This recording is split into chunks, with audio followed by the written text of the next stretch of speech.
আসসালামু আলাইকুম প্রিয় দেশবাসী। কথা বলার সাহস ছিল কিন্তু কথা বলতে পারি না এই জন্য, কেননা আপনারা জানেন কুত্তা লীগ সব জায়গায় আছে, তো সৌদি আরবেও আছে। আমরা সৌদি আরব থেকে কথা বলতে পারি নাই। অন্তত আজকে 4 দিন যাবৎ আমার পেজ থেকে আমার আমার নিজের Facebook ID share option block করে রাখা হয়েছে।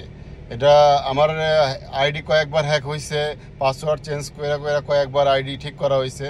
যাই হোক, তবে উচিত ছিল না যে এই কুত্তা লীগ মানে হাসিনার মতো লোককে বাইরে যাইতে দেওয়া। কেননা আজকে হাসিনা চলে গেছে, এতগুলি লোক মারছে, বিচার করবো কার আমরা? ঠিক আছে, হাসিনার যাইতে দেওয়া উচিত ছিল না। দরকার ছিল, কথাটা শুনতে খারাপ দেওয়া যায় যদিও, ল্যাংটা কইরা সিরিয়াল লাগানো দরকার ছিল। ঠিক আছে, কেননা এই মহিলা এতগুলি মানুষ হত্যা করছে, এতগুলি মানুষের ক্ষতি কইরা সে আজকে দেশের থেকে চলে গেছে, তাইলে এই বিচারের ভার কে নিবে? বিভিন্ন জায়গায় বিভিন্ন মেট্রো রেল পোড়াইছে, আওয়ামী লীগের পোলাপানে দোষ দিচ্ছে, ছাত্র আন্দোলনের লোকেরা পোড়াইছে। ছাত্ররা কি এতই অবুঝ যে দেশের সম্পদ ধ্বংস করব? এই বাইন চোদের বাচ্চাগো, কুত্তা লীগ যেখানে পাইবেন, ঠিক আছে, ধরে পিড়াইবেন, সমস্যা নাই। কিন্তু সমস্যা হইলো ভাই, দেশের সম্পদ কেউ নষ্ট করেন না।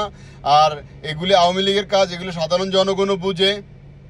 যদিও এগুলা মনে করেন লোক দেখানোর জন্য হয়তো আমাদের ক্ষতি করছে, আমাদের শহীদ ভাইদের জন্য সালাম রইল।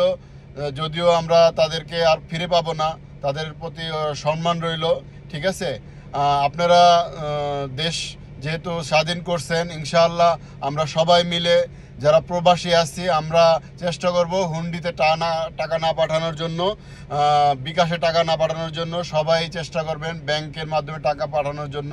যদি কারো কোনো প্রবাসীর যদি ব্যাংক অ্যাকাউন্ট না থাকে, আকামা না থাকে, তবে এই প্রপাসে যদি আপনার কোনো ভাই বা বন্ধু বা কোনো আত্মীয় স্বজনের অ্যাকাউন্ট থাকে, ব্যাংকে আকামা থাকে, তাদের অ্যাকাউন্ট থেকে টাকা পাঠাইবেন। কেননা দেশের যে অবস্থা, ওনারা অনেক লুটপাট করছে, অনেক ধ্বংস করে চলে গেছে দেশের।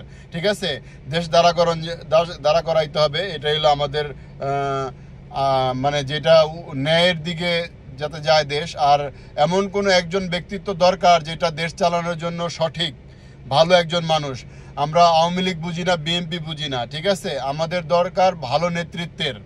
ঠিক আছে, এলা যদি বিএনপিও আসে বা জামাতও আসে বা মিজানুর রহমান আজারির মতো লোকও আসে, অসুবিধা নাই, কিন্তু প্রয়োজন একটা ভালো নেতৃত্বের, যারা লুটপাট করবে না, প্রবাসীদের সম্মান করবে।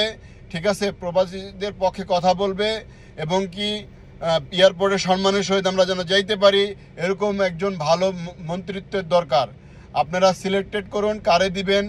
এবং কি এই ফাঁকে যদি মাননীয় নোবেল বিজয়ী ইউনূস স্যার যদি আইসা থাকেন বাংলাদেশে, যদি আপনারা পারেন তারে দিয়া কোনো কাজ করাইতে, আমি খুশি হব। এবং আমাদের সেলিব্রিটি যে মিজানুর রহমান আজারি, এরকম একজন ভালো বক্তা বা এরকম একজন ভালো দিনদার মানুষ যারা দেশের উন্নত করবে, তাদের দ্বারা যেন দেশ উন্নত হয়, এরকম একজন লোক সিলেকশন করার জন্য।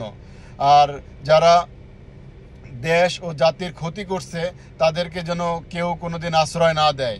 হয়তো আপনার ভাই, আমার ভাই, একজন আওয়ামী লীগ করে, একজন বিএনপি করে, ঠিক আছে, এই পারপাসে হয়তো মানুষ ক্ষমা করে দিব, কিন্তু যে অত্যাচারগুলো করছে, এই অত্যাচার কেউ মেনে নিতে পারে না। এর জবাবদিহিতা করতে হবে, পুরা জনগণের কাছে জবাবদিহিতা করতে হবে। এবং কি আন্দোলনকারী যত যুবক মারা গেছে, যত ছাত্র মারা গেছে, সবার বিচার চাই আমরা। এবং কি পিলখানা হত্যার বিচার চাই। এবং কি হেফাজত ইসলামের যে মানুষের যে যতগুলি ক্ষয়ক্ষতি হয়েছে, সবার বিচার চাই।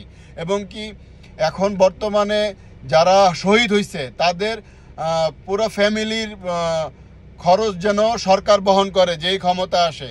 এটা আমাদের প্রবাসীদের পক্ষ থেকে, আমার পক্ষ থেকে, এবং কি রেমিটেন্স যোদ্ধাদের পক্ষ থেকে এটা দাবি, আমাদের যেন সর্বোচ্চ সম্মান দেওয়া হয়। আসসালামু আলাইকুম ওয়া রাহমাতুল্লাহি ওয়া বারাকাতুহু।